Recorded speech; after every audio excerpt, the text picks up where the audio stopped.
बिस्मिल्लाहिर्रहमानिर्रहीम, अस्सलाम वालेकुम। मैं हूं शाहिद सकलैन और मेरे साथ मौजूद हैं सदीक जान साहब। आप मेरा यूट्यूब चैनल देख रहे हैं। आज सदीक जान से ज़रा सियासी सूरत हाल के ऊपर पूछते हैं कि ये जो मरियम, मौलाना, बिलावल, इनके आपस में मामलात चल रहे हैं, इसके ऊपर ज़रा इनसे पूछते हैं। सदीक जान साहब, बहुत बहुत शुक्रिया, आपने मेरे लिए वक्त निकाला। नज़र तो आ रहा है सारा कुछ, अब तो बल्कि मेरे ख़्याल से ज़बान ज़द-ए-आम हो गया, खुल के सब कुछ सामने आ गया मरियम और बिलावल के हवाले से। ये मौलाना और बिलावल के दरमियान भी कुछ चल रहा है, कुछ सूरत हाल है, थोड़ा इसके ऊपर भी हमें बताएं। देखें, बिल्कुल आपने दुरुस्त कहा, जो मरियम और बिलावल के दरमियान चल रहा है वो तो सबको नज़र आ रहा है। बल्कि क्या कहें, कल की जो बिलावल की प्रेस कॉन्फ्रेंस थी उसने तो कोहराम भी मचा दिया है नून लीग के सफ़ों में। अच्छी प्रेस कॉन्फ्रेंस की, मैं तो और इतनी अच्छी प्रेस कॉन्फ्रेंस किया कि आज तक नून लीग नहीं संभल सकी और उनको समझ नहीं आ रहा। अब वो तवीलें दे रहे हैं, सफाइयाँ दे रहे हैं और कोई सख्त बयान नहीं दे रहे। लेकिन जो आपने बात की मौलाना और बिलावल, देखें उनके दरमियान बड़ी ज़बरदस्त चीज़ें चल रही हैं। बिलावल ने एक वार किया, जवाब में मौलाना ने भी अपने बेटे को उतार दिया मैदान में। ठीक है। बिलावल ने यह किया कि बिलावल ने कहा कि मौलाना साहब बड़े आगे पीछे हो रहे हैं, ज़रा सियासी औकात से बाहर हो रहे हैं। तो उन्होंने क्या किया, उन्होंने सिंध हुकूमत को कहा कि ज़रा झटका दें इनको। उन्होंने इनको झटका दिया, जिस पे मैं फ़हीम अख्तर साहब की वीडियो में तफसील से बात कर चुका हूँ, उस पर हम तफसील में नहीं जाएंगे। ठीक है। उन्होंने एक ख़त लिख दिया कि सिंध के तमाम मदारिस और मसाजिद को कि हमें आप अपना सोर्स ऑफ इनकम बताएं, अपने अकाउंट डिक्लेयर करें। ठीक है। और आपको बताइए मौलाना साहब की सबसे बड़ी कमज़ोरी है। बिल्कुल ऐसे। उसके बाद मौलाना की जमात की तरफ से उधर से ही राशिद सोमरो ने जवाब दिया, इस्लाम पर हमला है, ये कर देंगे, वो कर देंगे। ठीक है। वो मामला अभी वहीं पे चल रहा था कि बिलावल साहब ने एक बयान दिया था औरत मार्च के हक़ में। जो उन्होंने औरत मार्च के हक़ में बयान दिया था ना, उस पर मौलाना साहब ने अपने बेटे को कहा कि ज़रा टेंशन दें बिलावल को। ठीक है। उन्होंने कमेटी में ये मामला टेकअप कर लिया है, एक कौमी असम्बली की कमेटी जिसको हेड करते हैं मौलाना साहब के बेटे। उसमें उन्होंने औरत मार्च को टाइट करना शुरू कर दिया, औरत मार्च वालियों को। ठीक है। वो जो एक वीडियो भी चली थी कि शायद उन्होंने जो है वो गुस्ताखी की है और गुस्ताखाना नारे लगाए हैं। बिल्कुल ऐसे। और वो मामला उन्होंने टेकअप कर लिया। ठीक है। अब औरत मार्च को टाइट करना ऐसे ही है कि आप इनडायरेक्टली बिलावल को टाइट करें। ठीक है। क्योंकि ये वो तोता है जिसमें बिलावल की जान है। औरत मार्च के मुंतज़मीन जो हैं, अच्छा, लिबरल आंटियाँ जो हैं, वो बड़ी क्लोज हैं बिलावल के। बिलावल उनको बड़ा लाइक करते हैं। अच्छा। तो अब ये है कि मौलाना ने अपने बेटे को मैदान में उतारा है, उधर से बिलावल ने सिंध हुकूमत को कहा है कि ज़रा इनको झटका दो। तो इनके दरमियान भी आप देखेंगे ज़बरदस्त पेचा पड़ने वाला है। अच्छा, नहीं आपने बड़ा अच्छा जिक्र किया है। वैसे मैं सदीक जान साहब, ये तो बातों में से बात निकल आई, आपने हमेशा औरत मार्च पे बात की है, लिबरल आंटियों पे बात की है, कुछ आंटियां हैं जिनके अपने मामलात हैं और तकरीबन तलाक याफ्ता हैं, अक्सर और बेशतर आप कहते भी रहते हैं मेरा ख्याल से। आजकल आप बात नहीं कर रहे, क्या चक्कर है? अच्छा, इसमें दो चीज़ें हैं। एक तो ये है कि मैं पॉलिटिकल चीज़ों में इतना उलझा हुआ था, अदालतों में, आप तो जानते हैं। हाँ, जाहिर है। सारा दिन अदालतों में और साथ ही फिर इलेक्शन कमीशन ऑफ पाकिस्तान में।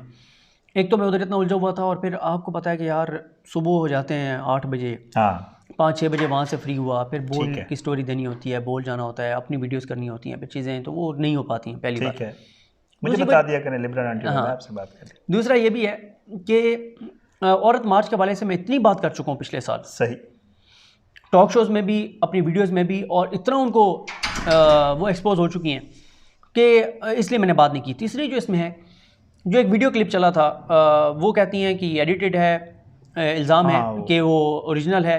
बिल्कुल ऐसे। और उसके ऊपर लाल मस्जिद वाले भी एक्टिव हो रही है, वो भी अदालत चले गए। बिल्कुल ऐसे। और मौलाना साहब के बेटे ने भी अब ये उनकी कमेटी ने नोटिस लिया है। लेकिन ये मैं आपको बता दूं कि चाहे उसमें वो वीडियो एडिटेड ही क्यों ना हो, ठीक है, लेकिन इनके तस्वुरात और ख्यालात, सोच और अप्रोच वही है, ठीक है, जिस तरह की वो वीडियो आई है। सही। इनके इनके नज़दीक इस्लाम, ये ज़ाब्ते, कायदे, ये तहजीब, ये चीज़ें कोई माने नहीं रखती। ये औरत मार्च के जो जित मुंतज़मीन, आप ये क्यों नहीं अपना सोर्स बताते कि पैसा कहाँ से आता है? कैसे इनके अकाउंट्स जो हैं वो 2 दिन में वेरीफाइड हो जाते हैं? ठीक है। हुकूमती लोगों के जो रियासती इदारे हैं उनको इतना टाइम लगता है, सोशल मीडिया अकाउंट्स के, ठीक है, हाँ, इनके ट्विटर पे फ़ौरन वेरीफाइड हो जाते हैं, ठीक है। और फिर ये जो एक मैंने इसलिए कहा ना कि मैं कोशिश करता हूँ कि जिस चीज़ पे मेरी उस तरह से तैयारी ना हो मैं बात ना करूँ। जैसे मुझे नहीं पता ये जो चल रहे थे कि फ्रांस के झंडे भी ये कोई लहराए जा रहे थे। हाँ, मैंने वो वीडियो, मैंने भी, मेरी नज़र से भी गुजरी। और जिस तरह से डांस किया गया, इस तरह के घटिया और गलीज डांस करके ओपनली आप औरतों को आज़ादी दिलवाएंगे? औरत को जितने इस्लाम ने हकूक़ दिए किसी ने भी नहीं दिए। बिल्कुल ऐसे। ठीक है, तो कवानीन मौजूद है, मसला है कवानीन की इम्प्लीमेंटेशन का। वो करनी है इदारों ने, वो हुकूमत ने करनी, वो अदालतों ने करनी। उसके लिए आप जाएँ, उनको अप्रोच करें और आप इम्प्लीमेंट करवाएं। लेकिन इस तरह से मतलब एक नंगा डांस करके औरत को कैसे आज़ादी मिलेगी, मुझे समझ नहीं आती। चले इस पे तो आज आपसे सोशल बात हुई है तो थोड़ी, आजकल तो आपको पता है मैं सोशल वीडियोस, हाँ आप तो सोशल इश्यूज़ पे। मैं आपको एक पिछले दिनों एक वीडियो आई और वो लाहौर से, और वो लाहौर यूनिवर्सिटी की थी, और उसमें जो है एक लड़का और लड़की ने जो है गालबन 14 फरवरी की वीडियो थी, तो वैलेंटाइन डे होता है और इजहार मोहब्बत का दिन होता है, और ये क्या कि मतलब एक दिन में, तो उनकी वीडियो आई, उन्होंने बड़े प्यार से एक दूसरे को फूलों के तोहफे दिए। यूनिवर्सिटी ने उनके ऊपर एक्शन लेके उनको फारिग कर दिया, और उसके ऊपर फवाद चौधरी साहब और बड़े लोगों ने उसके ऊपर, और शहबाज गिल साहब का भी वो आया, ट्वीट आया कि जी नहीं, यूनिवर्सिटी को ये नहीं करना चाहिए था, और मोहब्बत का इजहार करना कोई बुरी बात नहीं है, खुलेआम मोहब्बत का इजहार और कैफेटेरिया के सामने खड़े होके, और ये इसके ऊपर आपका क्या असर? देखिए मसला ये है शायद सकलैन साहब, इसमें भी दो तीन चीज़ें हैं। ठीक है। पहली बात तो यह है कि गुनाह हम सब करते हैं, अल्लाह ताला महफूज रखे, नहीं करने चाहिए, लेकिन जब गुनाह करते हैं तो साथ ये एहसास और इदराक होता है कि गलत, हाँ गलत है, बिल्कुल ऐसे अल्लाह ने अपने मुनसिफ बिठाया हुआ, अपने अंदर मुनसिफ होता है जो आपको बताता है, बिल्कुल ऐसे। लेकिन इसका ये मतलब तो नहीं है कि अब हम कहें कि ये सरेआम ये गुनाह होना चाहिए, क्योंकि मैं गुनाह करता हूँ तो अब इसकी इजाज़त होनी चाहिए, सरेआम होना चाहिए, पहली बात। हाँ। दूसरी बात यह है कि जब आप मुसलमान होते हैं तो फिर आप ये नहीं कह सकते मेरा जिस्म मेरी मर्जी। हाँ जाहिर। फिर हदूद कयूद इस्लाम ने जो तय की हुई है, आपको उनके अंदर रहना पड़ेगा, आप नहीं रह सकते आप छोड़ दें। ठीक, आप किसी और मज़हब में अगर आपको इतनी आज़ादी, जो आप आज़ादी चाहते हो, तो आप चले जाए, बिल्कुल ऐसे। तीसरी बात यह है कि ये इस्लामी मुल्क है, हाँ, इसमें कुछ शर्म हया ये चीज़ें कुछ बरकरार रहनी चाहिए, हमारी वैल्यूज़ कायम रहनी चाहिए, ठीक है। आप फिर वो चल रहा था ना कि अगर आप कहते हैं कि मेरा जैसा मेरी मर्ज़ी, तो दुख भी होता है, ये मैं इन इश्यूज़ पे बात नहीं करता होता, लेकिन वो जो एक लड़की मरियम का जो आया था केस, बिल्कुल मैं उसके ऊपर मैंने भी बहुत आपने उसके ऊपर वीडियोस किए, तो फिर मतलब फिर आप ये औरत मार्च यही कहती है कि अगर एक लड़की किसी के साथ बगैर शादी के रह रही है और प्रेग्नेंट हो गई है, कोई मसला नहीं है, वो एबॉर्शन कराना चाहती है, कोई मसला नहीं है। बेसिकली इस औरत मार्च की इस सोच के पीछे, और ये जो कुछ यूनिवर्सिटी में हुआ है, ये सारा एक ही है कि कोई बाप अपनी बेटी से ना पूछ सके कि वो कहाँ आ रही है, कहाँ जा रही है, क्या कर रही है, क्या नहीं कर रही। इस्लामी कवानीन की कोई वक़्त ना रहे, इस्लामी वैल्यूज़ की कोई वक़्त ना रहे, पाकिस्तान के जो हमारा मुआशरा है उसकी कोई वैल्यूज़ में कोई कदर ना, कोई उसकी अहमियत ना रहे।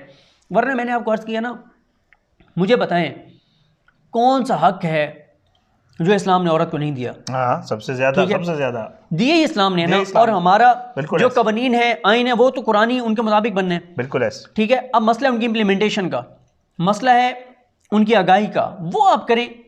ये क्या तरीका है कि एक दिन आप सड़कों में निकलेंगी और आप नंगा डांस करेंगी तो उससे औरतों को आज़ादी मिलेगी। और फिर दूसरी बात यह है, जब आपने किसी को कोई दर्स देना होता है, कोई नसीहत करनी होती है, तो पहले आपको उस पर खुद अमल करना चाहिए, बिल्कुल ऐसे। आप औरतों को, आप कहती हैं कि हम औरत की फलाह के लिए निकली हुई हैं, आपकी तो हालत यह है कि 36 आंटियों का तलाक याफ्ता टोला जो है वो आगे औरतों की आज़ादी की जान लड़ी है। आप में से 70% तो खुद तलाक याफ्ते हैं, आप अपना एक घर नहीं बसा सकी, आप कहती हैं बाकी भी सारे हमारे मुआशरे और हमारे ख़वातीन के घर तबाह हो जाएं, ठीक है। फिर फंडिंग आपकी पता नहीं है, फिर आपको हम जिन्स परस्ती वाली तंजीमें जो है वो सपोर्ट करती हैं, बिल्कुल। आपको बैरूनी लोग सपोर्ट करते हैं। फिर एक और मुझे समझ नहीं आती, औरत मार्च वाली नून लीग की सपोर्टर, PDM की सपोर्टर, फौज की मुखालिफ, काजी फायसा की हामी, अजीब सी बात है। ओके ठीक। अब मैं आपको एक और बात बताऊँ, मैं उन लोगों को इसलिए जिक्र नहीं करना चाहता क्योंकि वो फेसबुक में सदैट से मैंने अभी उनको अनफॉलो किया, कि इसलिए कि वो इतने कोई मारूफ लोग नहीं हैं।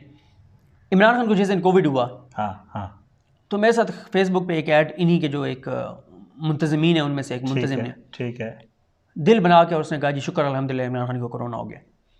ये इन लिबरल्स, सो कॉल्ड लिबरल्स और खूनी लिबरल्स की ये सोच है, बिल्कुल ऐसे। एक और ने फिर कहा हुआ था कोविड का वो मजाक उड़ा के इमरान खान का, लिबरल मौलाना फजल रहमान ने भी, ठीक है। लिबरल और सेकुलर का मतलब ये होता है, जो पहले समझा जाता था कि वो मोतदिल होते हैं, वो बर्दाश्त करने वाले, वो कहते हैं कि किसी को कुछ ना को बर्दाश्त, बिल्कुल ऐसे। ये कौन से लिबरल और सेकुलर हैं जो इमरान खान की बीमारी को पर इस तरह की ट्वीट्स कर रहे हैं और फेसबुक स्टेटस दे रहे हैं, जो फौज के खिलाफ, पाकिस्तान के इदारों के खिलाफ जो एक्टिव होते हैं, जिनको मोदी की दहशतगर्दी नजर नहीं आती, जिनको कश्मीर में जुल्म नजर नहीं आता, बिल्कुल ऐसे, जिनको नून लीग के दौर में साने माल्टो नजर नहीं आता था, अब सब कुछ नज़र आ रहा है, सब कुछ नज़र आ रहा है। तो ये वजह है, इसलिए मैं इनको एक्सपोज करता हूँ, इनके खिलाफ बात भी करता हूँ। और जो आपने वो बात की यूनिवर्सिटी वाली, इनकी बिल्कुल इसकी इजाज़त नहीं होनी चाहिए। और बिल्कुल इस तरह से सरेआम ये जो बेगैरती है इसकी इजाज़त किसी तौर पर नहीं होनी चाहिए। और हमारी वैल्यूज़ हैं उनको बरकरार रहना चाहिए। और मैंने कहा ना आपको कि अगर किसी को नहीं है पसंद ये हमारी जो वैल्यूज़ हैं थोड़ी सी बच गई हैं, ज़्यादा नहीं बची। अगर ये नहीं पसंद, जिस मुल्क की आपको पसंद है उस मुल्क में आप चले जाएं। बिल्कुल ऐसे। बहुत बहुत शुक्रिया सदीक जान साहब। आज तो मेरा ख्याल से वीडियो हमारी जो है वो पॉलिटिकल से ज़्यादा सोशल होगी। बहरहाल सोशल इश्यूज़ के ऊपर भी बात करनी चाहिए। आज की इस वीडियो से इतना ही। आने वाली किस वीडियो तक में इजाज़त है। अपना बहुत ख्याल रखिएगा। अल्लाह पाकिस्तान का में नासिर हो। पाकिस्तान जिंदाबाद। अल्लाह हाफिज़।